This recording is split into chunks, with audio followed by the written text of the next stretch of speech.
James Wonders, this wine's next. It's a fantastic wine from the producer Familia Pasqua. This is Amarone della Valpolicella 2015 vintage. Stay tuned and I'll tell you more about this lovely, fantastic wine.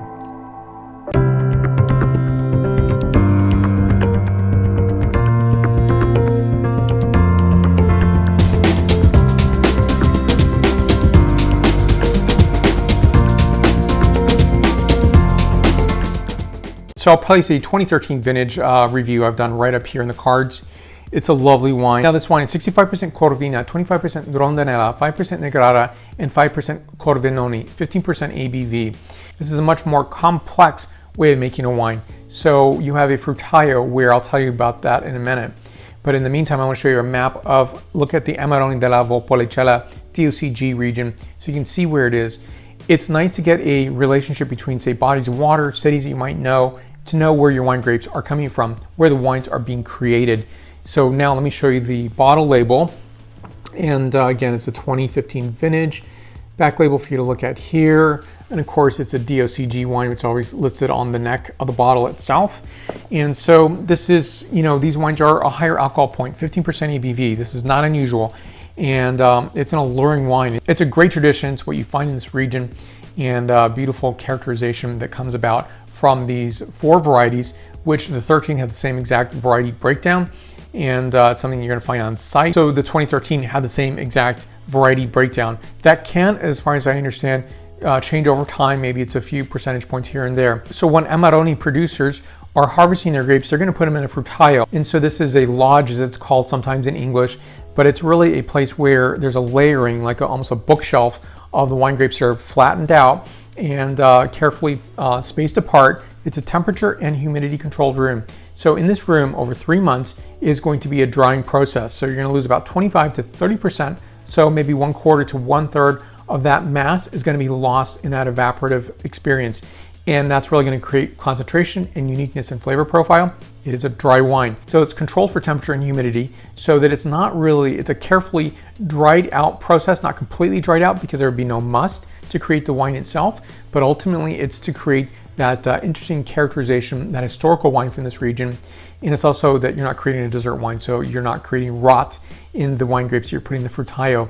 So this is a quality measure. It's a fantastic and a uniform thing that's done throughout the Amarone della Valpolicella region. Now, after pressing, alcoholic fermentation takes place. It's about 25 to 30 days. A manual punch down is occurring, and it's encouraging extraction of color and tannin. So once this is completed, then it goes to malolactic fermentation in French oak, and that's to create some softness in the wine itself. And this is going to be aged for 18 to 20 months, and then another 4 months in the bottle itself. And something at a 15% ABV wine. It doesn't come off as a hot wine at all. It's just the wine that it is, and it's the tradition that comes from this region. Beauty on this wine, a great tradition, and a handsome wine to try out.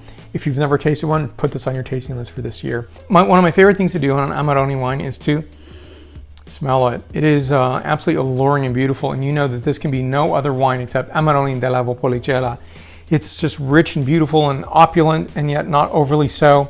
Nicely balanced wine, but just on the nose itself is giving a characterization of black and red brambleberries, so a mix between those really beautiful Loch Ness blackberry, boysenberry, raspberry notes, additional notes of autumnal forest floor, and suede and violet notes as well.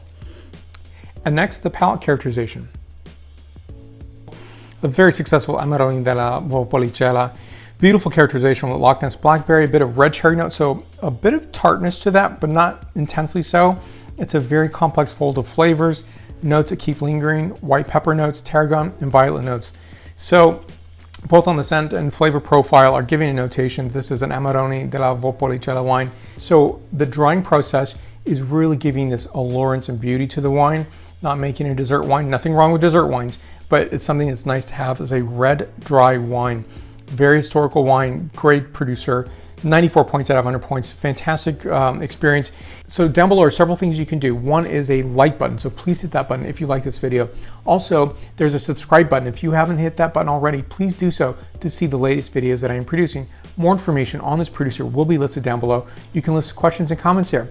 So in between video shoots, we can have a conversation also there or on my social media such as Facebook, Twitter.